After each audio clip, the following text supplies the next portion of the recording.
शेतकरी मित्रांनो नमस्कार. मी कृषी डॉक्टर सूर्यकांत आपल्या सर्वांचं पुन्हा एकदा सरचे स्वागत करतो भारत ॲग्री मराठी यूट्यूब चॅनलमध्ये. मित्रांनो, जसं की तुम्ही स्क्रीनवरती पाहत आहात, आजचा व्हिडिओ कोणत्याही पिकावरती, किडीवरती किंवा रोगावरती नाही.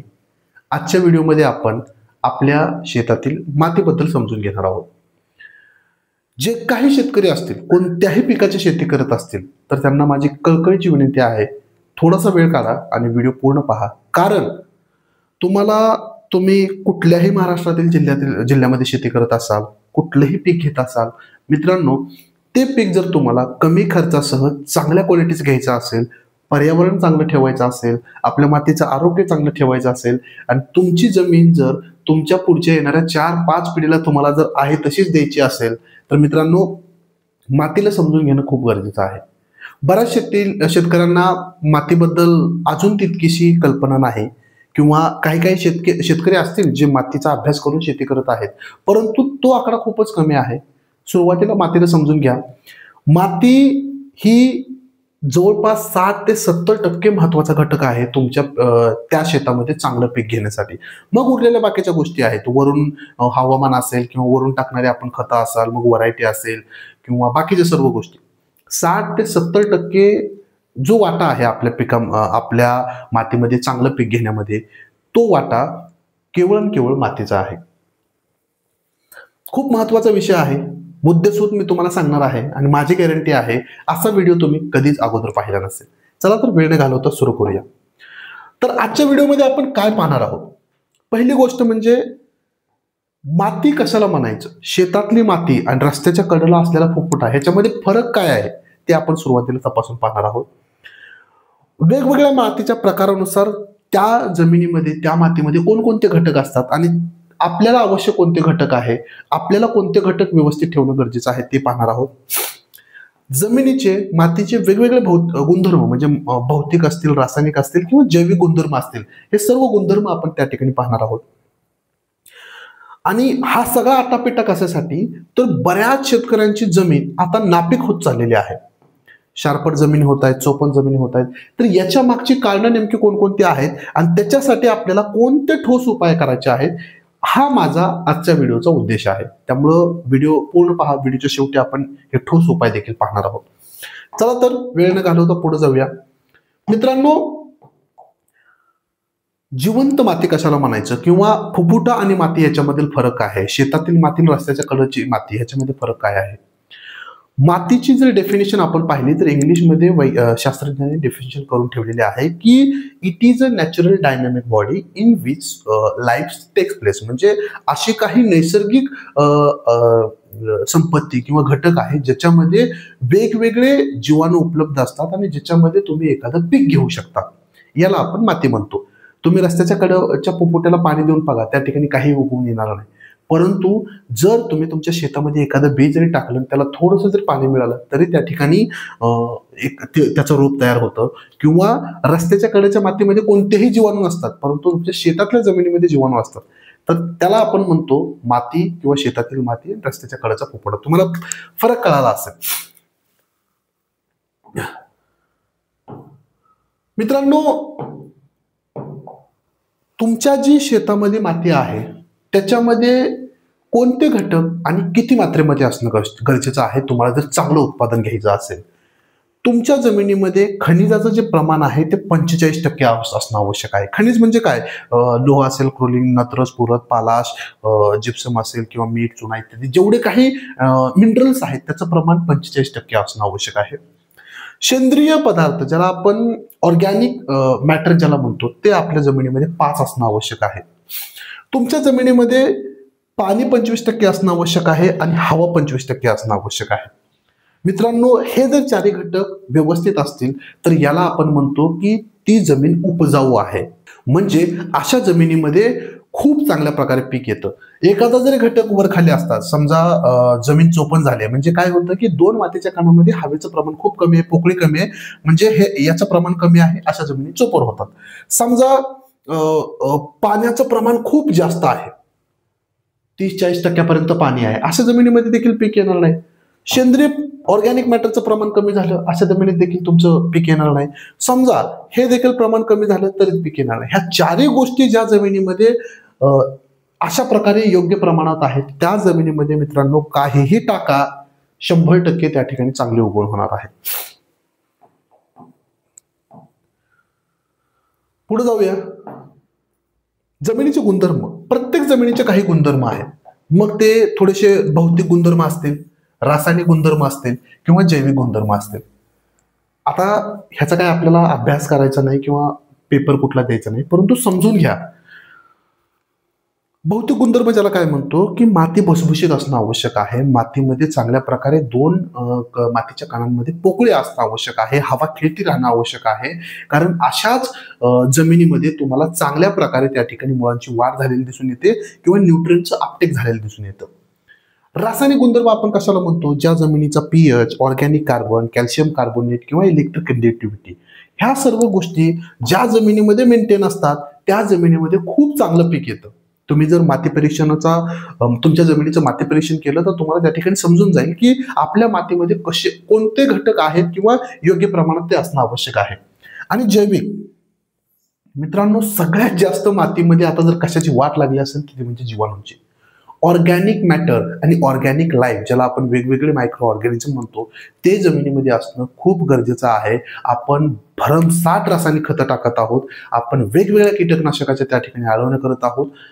आणि तुम्ही आता शोकांतिक आहे, तुम्ही जर प्रमाण बघितलं तर 90 ते 95% आपण त्या ठिकाणी रासायनिक खतं टाकत आहोत आणि खूप कमी प्रमाणामध्ये 4 ते 5% फक्त आपल्याकडे ऑर्गॅनिक मॅटर आहे. म्हणजे आपण पाचट कुट्टीकडनं असेल, शेणखत असेल, गांडूळ खत असेल, ह्या गोष्टी हे आता किती असणं आवश्यक आहे?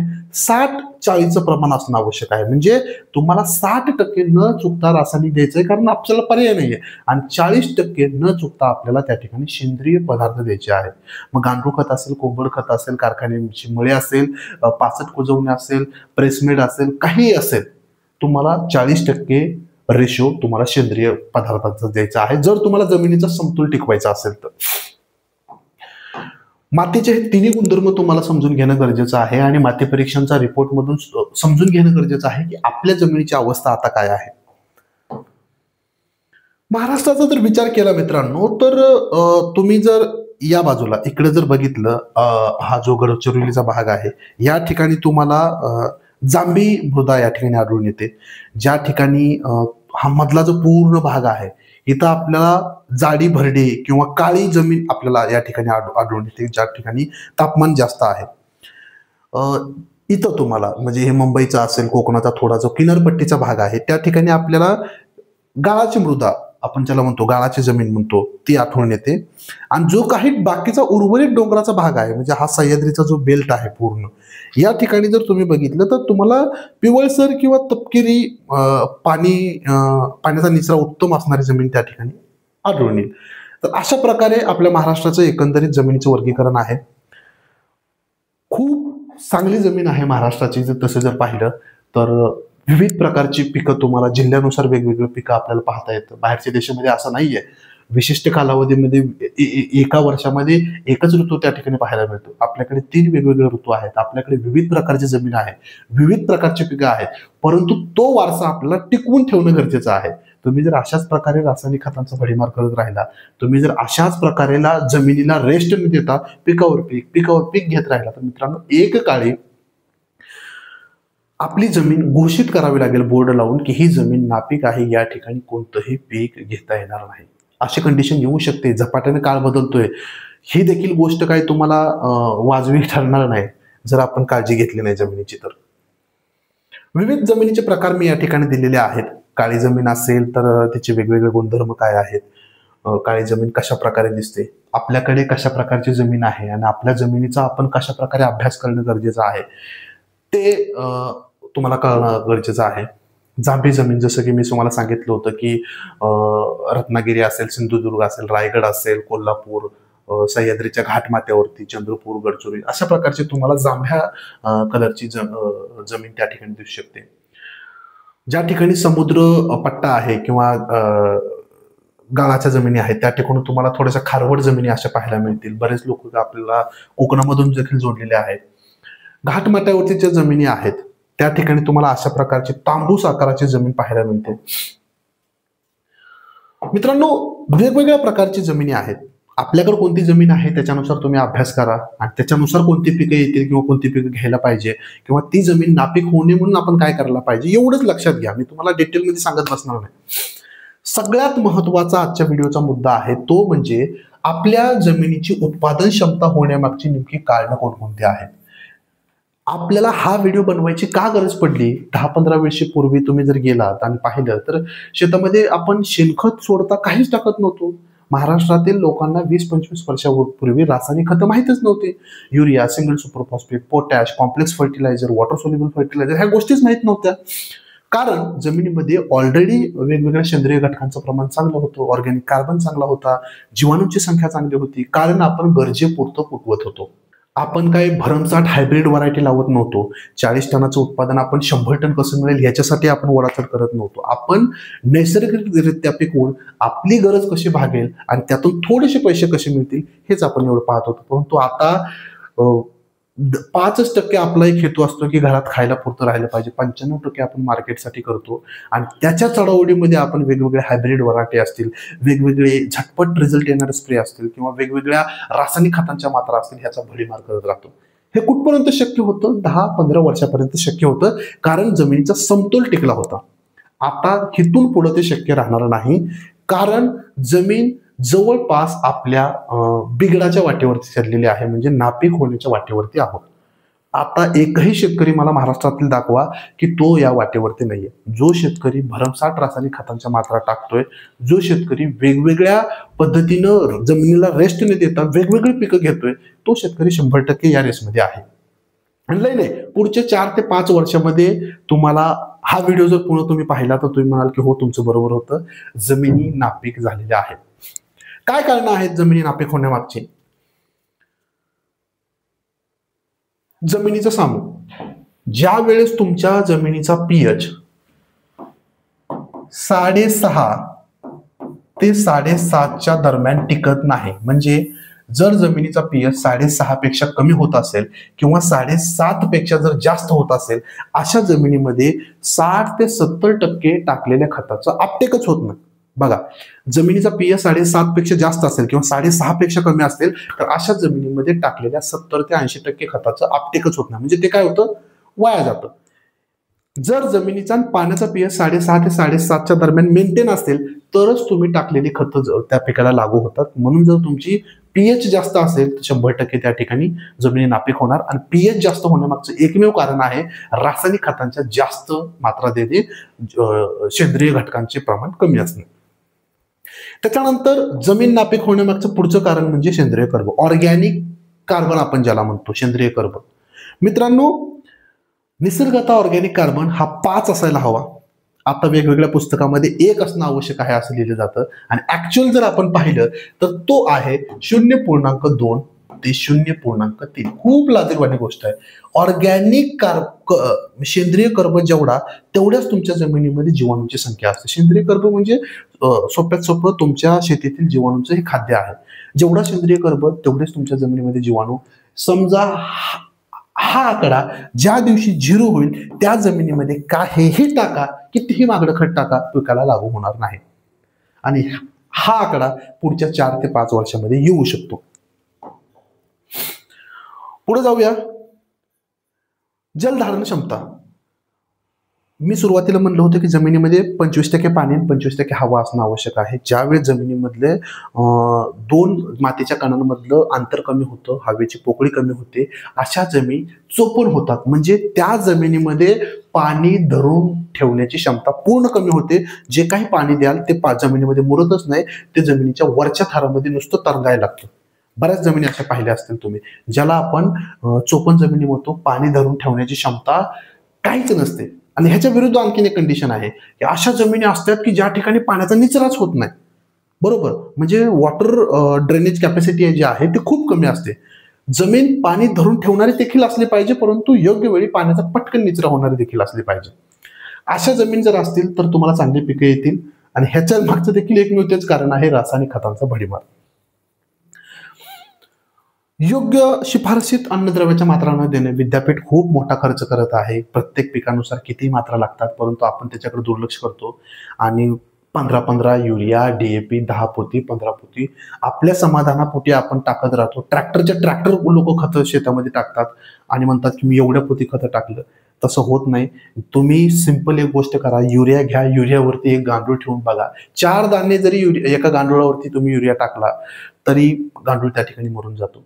किती टक्के आपल्याला रासायनिक खतं टाकायचे आहेत आणि किती त्याला सेंद्रिय खतं द्यायची आहेत हे आपल्याला समजणं खूप गरजेचं आहे. बरीच कारणं आहेत मित्रांनो. फेरपालट न करणं, एकच एक पीक आपल्या जमिनीमध्ये घेत राहणं, जमिनीला रेस्ट न देणं, हे जमीन नापीक होण्यामागची खूप मोठी कारणं आहेत.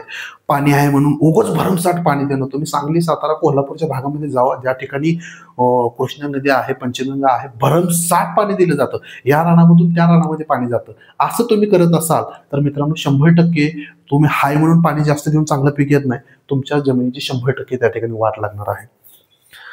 तर बऱ्याच गोष्टी आहेत जमीन नापीक होण्यामागच्या आणि त्याला कारणीभूत देखील आपण शेतकरीच आहोत. मित्रांनो, याच्याकडे गांभीर्यानं पाहणं गरजेचं आहे.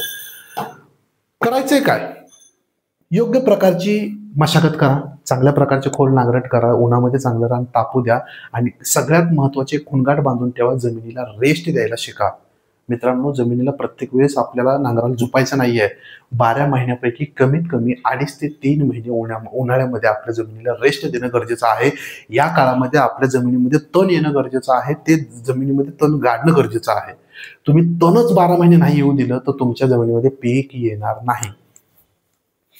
जमिनीमध्ये पिकांची फेरपालट करा. म्हणजे फक्त एक पॅटर्न मधलं पीक घेऊ नका. त्या ठिकाणी तुम्हाला द्विदल पिकांचा समावेश करायचा आहे. म्हणजे काय की तुमचा हरभरा असेल, सोयाबीन असेल, कांदा असेल. कांदा हे द्विदल नाहीये, पण तो हरभरा, सोयाबीन जी द्विदल आहे, डाळवर्गीय आपण ज्याला पिकं म्हणतो, जी जमिनीमध्ये नत्र स्थिरीकरणाचं काम करतात, अशी पिकं तुम्हाला घ्यायची आहेत आणि आलटून पालटून वेगवेगळा क्रॉपिंग पॅटर्न घ्यायचा आहे.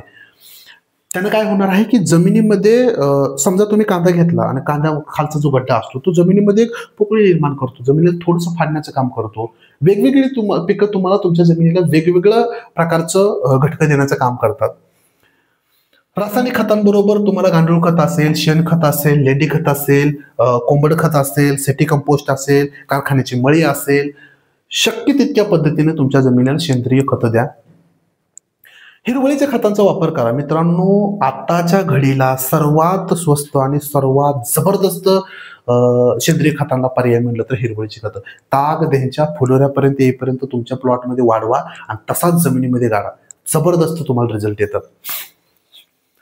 त्याच्यानंतर ह्याचं मी तुम्हाला सांगितलेलं आहे, पाचटाचं व्यवस्थापन करा. मित्रांनो, शेतामध्ये काडी लावायचे बंद करा. कोणतीही गोष्ट आजपासून खुणगाड बांधून ठेवा, शेतामध्ये जाळायची नाही. ती कुजली पाहिजे जमिनीमध्ये. थोडंसं पेशन्स ठेवा, त्याला कुजवा, मगच पुढच्या पिकाचं तुम्ही नियोजन करा.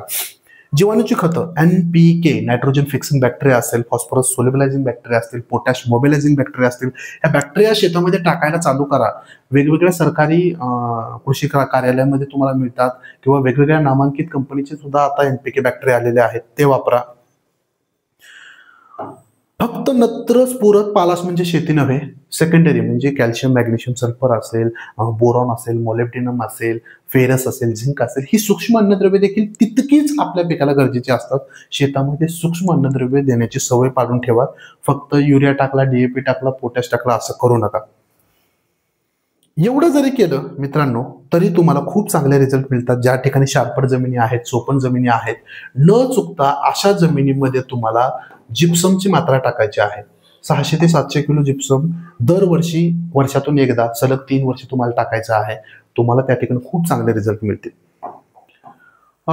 व्हिडिओ माहिती या ठिकाणी संपत आहे.